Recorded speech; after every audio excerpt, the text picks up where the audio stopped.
Pang-10 araw na namin dito sa Morocco. At kung napanood nyo ang last vlog namin, nandito kami ngayon sa El Jadida, Morocco. At bago pa kami bumalik sa Marrakesh, pumunta kami sa Portuguese City. Isa ito sa mga historic place dito sa Morocco. This place was built by Portuguese explorer in 16th century and Morocco taken over on 1769. O diba, English yun? Bali, nag-research na din ako ng konti.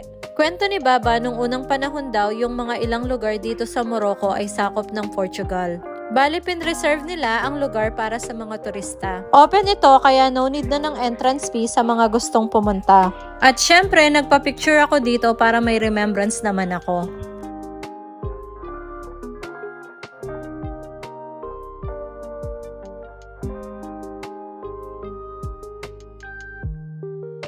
Bali, may souvenir shop, pharmacy at may mga kainan dito.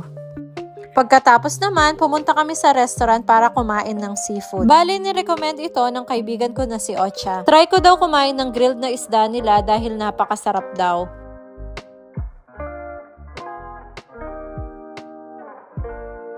Pagkatapos ng ilang minuto, sinerve na nila ang in-order namin. Tama nga si Ocha, masarap siya.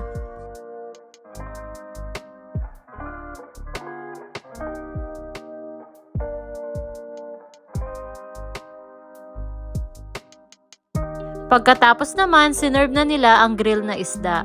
Mahilig talaga ako sa seafood at kahit walang kanin, masarap siya. So, yun lang ang vlog natin for today. Thank you for watching. God bless po. Bye!